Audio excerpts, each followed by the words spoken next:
Usai melakukan serah terima jabatan Wali Kota Madiun terpilih, DPRD Kota Madiun kebut proses pembahasan Raperda dalam rapat paripurna yang digelar pada Selasa 4 Maret 2025. Rapat paripurna dengan dua agenda, yakni pengambilan keputusan yang didahului dengan penyampaian pendapat, sekaligus pendapat akhir Wali Kota Madiun atas 4 Raperda inisiatif DPRD Kota Madiun, dan pengambilan keputusan yang didahului dengan penyampaian pemandangan umum, sekaligus pendapat akhir fraksi-fraksi DPRD Kota Madiun atas 2 Raperda Kota Madiun. Rapat yang berlangsung di Gedung Taman Praja ini dipimpin oleh Ketua DPRD Kota Madiun Armaya dengan dihadiri beserta jajaran pimpinan DPRD, Wali Kota Madiun didampingi Wakil Wali Kota Madiun, anggota DPRD, Forkopimda, serta OPD terkait. Diketahui, 4 Raperda inisiatif DPRD Kota Madiun diantaranya Raperda Penyelenggaraan Perkembangan Kependudukan dan Pembangunan Keluarga, Raperda Penguatan Nilai-Nilai Pancasila dan Pendidikan Wawasan Kebangsaan, Raperda Penyelenggaraan Keolahragaan Daerah, dan Raperda Penyelenggaraan Sistem Penyediaan Air Minum. Sementara itu, 2 Raperda lainnya merupakan usulan dari Pemkot Madiun, yakni Raperda tentang kawasan tanpa rokok, serta Raperda tentang kemudahan, perlindungan, dan pemberdayaan koperasi usaha mikro. Berikut cuplikan pendapat akhir Wali Kota Madiun yang disampaikan oleh Wakil Wali Kota Madiun F. Bagus Panuntun. Kemudian dilanjutkan penyampaian pendapat akhir fraksi-fraksi DPRD Kota Madiun yang diwakilkan oleh Dedi Triafrianto. Rancangan peraturan daerah tentang penyelenggaraan keolahragaan daerah. Raperda ini merupakan raperda baru yang disusun untuk menindaklanjuti Undang-Undang Nomor 11 Tahun 2022 tentang keolahragaan dan Peraturan Pemerintah Nomor 46 Tahun 2024 tentang penyelenggaraan keolahragaan. Sebagaimana kita ketahui bersama bahwa pembangunan di bidang keolahragaan merupakan salah satu upaya untuk meningkatkan kualitas hidup manusia secara jasmaniah, rohaniah, dan sosial dalam mewujudkan masyarakat yang sehat, memiliki kompetensi, sportivitas, daya saing, dan daya juang tinggi yang diselenggarakan secara terencana, terpadu, dan berkelanjutan. Dengan adanya hal-hal sebagaimana tersebut di atas, maka pemerintah daerah diharapkan memperhatikan dan mengatur penyelenggaraan pembangunan di bidang keolahragaan secara terencana, sistematik, holistik, berkesinambungan, dan mengelola secara profesional sebagai strategi untuk mencapai tujuan dan sasaran pembangunan nasional.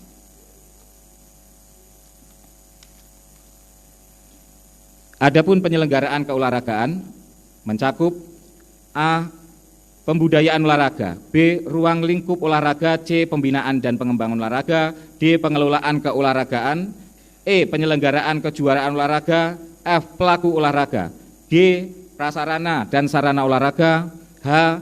Pengembangan ilmu pengetahuan teknologi keolahragaan dan informasi keolahragaan, I. Industri olahraga, dan C. Penghargaan olahraga dan jaminan sosial. Dengan adanya perda ini dapat menjadi pedoman dalam penyelenggaraan pembangunan di bidang keolahragaan di Kota Madiun, sehingga dapat terlaksana dengan baik serta mewujudkan masyarakat yang gemar, aktif, sehat, bugar, dan berprestasi dalam olahraga sesuai dengan tujuan dan sasaran pembangunan nasional yang berkelanjutan. Mengakhiri penyampaian pendapat sekaligus pendapat akhir Wali Kota Madiun terhadap rancangan peraturan daerah inisiatif DPRD Kota Madiun dimaksud dengan mengucap Bismillahirrohmanirrohim, kami atas nama pemerintah Kota Madiun menerima dan menyetujui terhadap 4 rancangan peraturan daerah Kota Madiun yang selanjutnya segera ditetapkan untuk menjadi peraturan daerah. Pada kesempatan ini pula saya sampaikan bahwa berdasar peraturan perundang-undangan maka terhadap 4 Raperda Kota Madiun setelah disetujui bersama, selanjutnya akan disampaikan pada Gubernur Jawa Timur untuk mendapatkan nomor register. Setelah mempelajari dan memahami secara seksama terhadap substansi materi atas Raperda tentang kawasan tanpa merokok dan Raperda tentang kemudahan, pelindungan, dan pemberdayaan koperasi dan usaha mikro, maka kami dari fraksi Perindo, fraksi PDI Perjuangan, fraksi Demokrat, fraksi PSI, fraksi PKS, fraksi PKB, fraksi Golkar, dan fraksi Gerindra Nasdem DPRD Kota Madiun perlu menyampaikan beberapa catatan terhadap Raperda yang diusulkan, yaitu sebagai berikut. Pertama, Raperda tentang kawasan tanpa merokok. A. Perlu adanya aturan yang jelas terkait pengaturan kewenangan dalam penanganan pelanggaran kawasan tanpa merokok. B. Perlu adanya sanksi yang tegas terkait dengan pertanggungjawaban secara hukum bagi perokok aktif di area tempat umum, sehingga nantinya hal ini dapat menimbulkan efek jera bagi para pelanggarnya. C. Perlu adanya pengawasan yang efektif terhadap implementasi Raperda dimaksud serta kerjasama yang baik antar sesama stakeholder untuk berperan aktif dalam mewujudkan kawasan tanpa rokok di Kota Madiun. Kedua, Raperda tentang kemudahan pelindungan dan pemberdayaan koperasi dan usaha mikro. A. Perlu adanya muatan lokal yang secara jelas mengatur tentang strategi yang akan dilakukan pemerintah Kota Madiun dalam memperdayakan koperasi dan usaha mikro yang ada di Kota Madiun.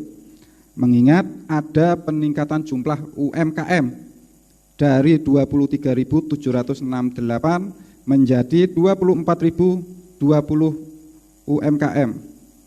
Data dari Desnakerkum Kota Madiun 2024. Yang memerlukan kehadiran dan partisipasi pemerintah dalam mengembangkan dan meningkatkan usahanya. B. Perlu ada perhatian khusus terkait kemudahan perusahaan yang bermaksud di dalamnya adalah perizinan, permodalan usaha, izin edar, sertifikasi halal, dan izin lain yang diperlukan dalam rangka mempermudah dan meningkatkan skala produksi usahanya. Hadirin rapat paripurna yang berbahagia, sebelum mengakhiri penyampaian pemandangan umum sekaligus pendapat akhir fraksi-fraksi DPRD Kota Madiun terhadap Raperda tentang kawasan tanpa rokok dan Raperda tentang kemudahan pelindungan dan pemberdayaan koperasi dan usaha mikro, maka perlu kami sampaikan saran dan pendapat sebagai berikut. Pertama, melakukan peraturan daerah Kota Madiun ini akan berimplikasi pada perlu dibuatnya peraturan wali kota sebagai juknis pelaksanaan peraturan daerah dimaksud. Oleh karena itu, pembentukan peraturan pelaksanaan sebagai tindak lanjut peraturan daerah harus dibuat paling lama 3 bulan sejak diundangkannya peraturan daerah ini agar peraturan daerah tersebut dapat berlaku secara efektif. Kedua, dengan keluarnya surat edaran Menteri Hukum dan HAM nomor M.HM-01.PP.04.02 tahun 2022 tanggal 19 Juli 2022 tentang tata cara dan prosedur pengharmonisasian, pembulatan dan pemantapan konsepsi rancangan peraturan daerah dan rancangan peraturan kepala daerah, bahwa rancangan peraturan wali kota yang akan disusun sebagai juknis pelaksanaan perda agar terlebih dahulu dilaksanakan harmonisasi dengan Kanwil Kementerian Hukum dan HAM, agar nanti tidak cacat prosedur dan substansi materi dapat lebih tepat karena telah berdasarkan ketentuan peraturan perundang-undangan. Saat ditemui usai rapat paripurna, Wali Kota Madiun Maidi mengapresiasi inisiatif DPRD dalam menyusun, membahas, dan membuat perda. Menurutnya, perda itu juga cukup penting bagi pelaksanaan kebijakan pemerintah Kota Madiun.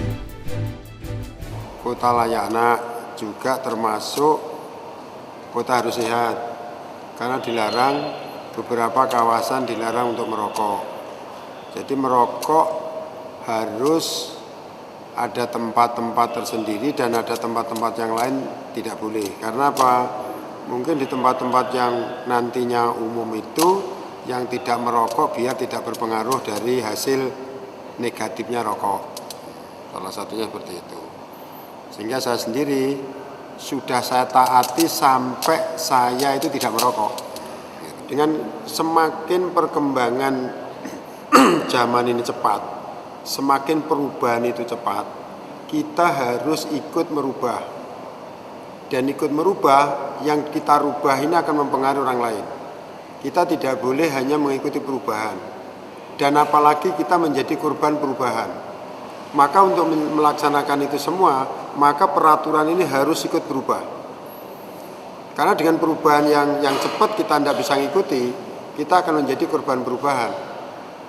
Nah, itulah kalau ada aturan menjadi pedoman, itu kita pedomi, perubahan-perubahan itu ada di bawah aturan, maka itu semua nanti ke depan itu akan bisa menyempurnakan semuanya.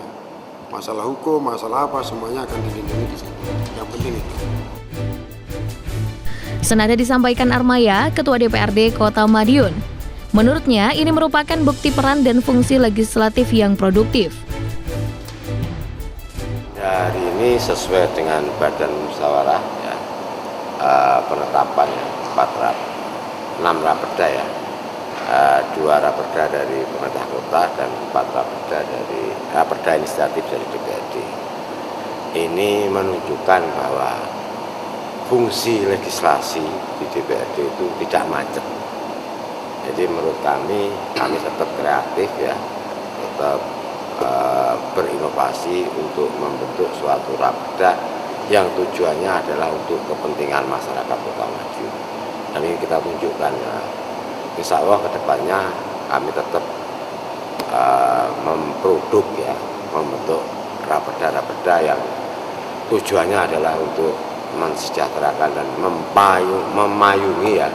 memayungi aturan-aturan yang akan dilaksanakan oleh pemerintah kota maupun DPRD Kota Madiun. Ya, raperda itu sesuatu hal yang biasa ya, karena di situ ada raperda kawasan tanpa rokok ya, dan perlindungan pemberdayaan koperasi dan usaha mikro ya.